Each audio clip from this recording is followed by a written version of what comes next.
नमस्कार साथियों, मैं हूं विनीत और हमारे बदले नाम के साथ द जनहित में आपका स्वागत है। उत्तर प्रदेश सरकार स्वामी प्रसाद मौर्य जी के रामचरितमानस पर दिए गए बयान के बाद रामचरितमानस के बचाव में सीधे कूद पड़ी है और 10 मार्च को एक नोटिफिकेशन जारी करते हुए कहा कि उत्तर प्रदेश के तमाम जिलों में डीएम रामनवमी के समय या पूरे नवरात्र के समय अलग अलग जगहें चुनकर अपने अपने जिलों में रामायण का पाठ कराएंगे और उसके बदले सरकार हर जिले में 1 लाख रुपए अलॉट कर रही है। सरकार के इस कदम के बाद तमाम लोग तारीफ करने कूदे तो तमाम लोग विरोध में, और जो लोग तार्किक रूप से विरोध कर रहे थे उसमें से एक राजीव कुमार यादव ने उत्तर प्रदेश सरकार के खिलाफ इलाहाबाद हाईकोर्ट में एक याचिका डाल दी और याचिका डालते हुए कहा कि उत्तर प्रदेश सरकार भारत के धर्मनिरपेक्ष संविधान के खिलाफ काम कर रही है। सरकार का काम किसी भी धर्म को बढ़ावा देना नहीं होता है।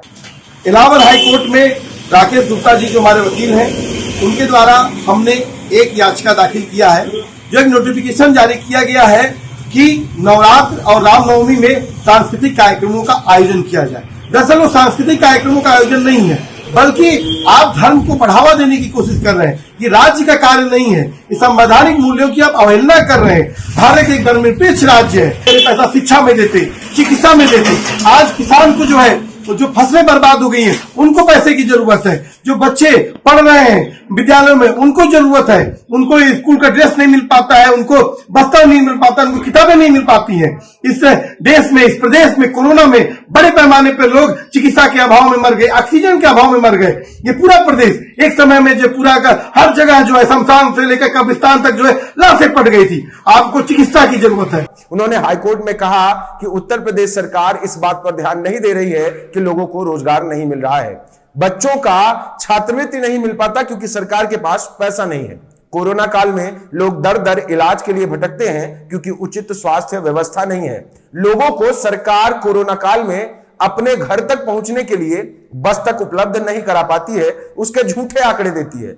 लेकिन उत्तर प्रदेश सरकार अब बिना वजह, बिना किसी लॉजिक के और जो काम उसकी जिम्मेदारी में नहीं आता उसको करने के लिए हर जिले में लाखों रुपए खर्च कर रही है। इतना ही नहीं, उन्होंने आरोप लगाया कि सरकार आयोजन के लिए जो पैसे दे रही है उसके सिवा इस आयोजन के प्रचार प्रसार में लाखों रुपए खर्च करने वाली है और सरकार यह फिजूल खर्ची कर रही है जनता के उस टैक्स के पैसे का जिसके इस्तेमाल से सरकार कुछ बेहतर मूलभूत सुविधाएं उपलब्ध करा सकती है, वो भी उत्तर प्रदेश जैसे राज्य में जहां पर जनता लगातार मूलभूत सुविधाओं के लिए तरस रही है। इस पूरे मामले की तह तक जानने के लिए जरा इस मामले को समझिए। इस पूरे मामले में 3 पक्ष हैं। एक पक्ष जो धर्म के धर्मांध हैं, जो दक्षिणपंथी हैं, जो कट्टरपंथी हैं, जो कि धर्म विशेष को ही इस देश का सब कुछ मानते हैं, इस देश को हिंदू राष्ट्र बनाना चाहते हैं। वो उत्तर प्रदेश की योगी सरकार के इस फैसले से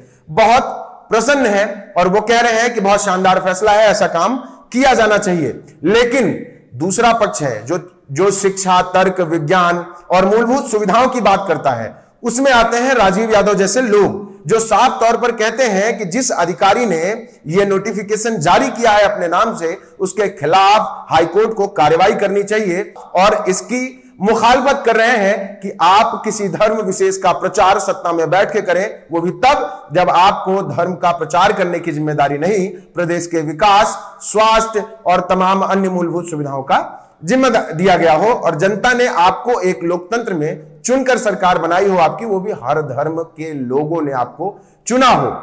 और एक तीसरा पक्ष है स्वामी प्रसाद मौर्य जी, जिन्होंने इस पूरे मामले को उठाया था उत्तर प्रदेश में। वो साफ तौर पर यह बात कह रहे हैं कि उत्तर प्रदेश सरकार डर गई है। उत्तर प्रदेश सरकार को इस बात का खौफ है कि जब से यह मामला प्रकाश में आया है, लोगों तक जब से यह जानकारी जा रही है कि रामचरितमानस जैसे महाकाव्य शूद्रों को, दलितों को, पिछड़ों को, नारियों को अपमानित करते हैं, तो लोगों ने रामचरितमानस का पाठ कराना बंद कर दिया है और धर्म का धंधा चौपट होने के कगार पर खड़ा है। इस धर्म के धंधे को चौपट होने से बचाने के लिए सरकार बीच में कूद पड़ी है और साफ तौर पर स्वामी प्रसाद मौर्य ने अपने ट्वीट और बयान में भी कहा कि उत्तर प्रदेश सरकार इस तरीके का काम करके, इस तरीके के आयोजन करा के सरकारी मंच से यह साबित करना चाहती है कि वो साफ तौर पर दलितों, पिछड़ों और शोषितों के खिलाफ की सरकार है। ऐसे कार्यक्रम करा के वो इनका अपमान करना चाहते हैं। और इन तीनों मामलों में जब आप तार्किक तौर पर सोचेंगे तो आपको समझ में आएगा कि वो प्रदेश जहां सच में मूलभूत सुविधाओं की क्या व्यवस्था है वो किसी की नजर में नहीं है, किसी को इस बात से फर्क नहीं पड़ता कि अस्पतालों का क्या हाल है। उस प्रदेश का मुखिया जब कहता हो कि हमारे पास छात्रवृत्ति देने के पैसे नहीं है, शिक्षक भर्ती के लिए तमाम सालों से बच्चे प्रदर्शन कर रहे हैं, भर्ती नहीं निकाली जा रही है, सरकार बार बार फंड का रोना रोती है, पैसों की कमी की बात कहती है, और उस देश में जहां कोरोना काल में बाकायदा पीएम केयर्स फंड बना के देश को बचाने के लिए लोगों से चंदा लेना पड़ता है, जबकि इस देश की जनता लगातार जो भी कमाती है उसमें एक बड़ा हिस्सा सरकार को टैक्स के रूप में चुका रही होती है, तब ऐसे देश में इस तरीके के आयोजनों का क्या महत्व होता है, ये अगर आप तार्किक रूप से सोचेंगे, वैज्ञानिक आधार पर सोचेंगे, मूलभूत सुविधाओं के नजरिए से सोचेंगे तो आप स्वयं समझ जाएंगे और आप पाएंगे कि राजीव यादव जी जैसे, स्वयं प्रसाद मौर्य जैसे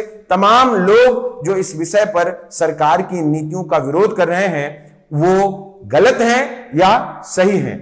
बाकी बने रहिए द जनहित के साथ। अगर आपको हमारा वीडियो पसंद आया हो तो चैनल को सब्सक्राइब करना मत भूलिएगा, क्योंकि आप ही हमारी ताकत हैं। आपका यही सहयोग हमको आगे ले जाने में मदद करेगा, आपकी आवाज उठाने में मदद करेगा।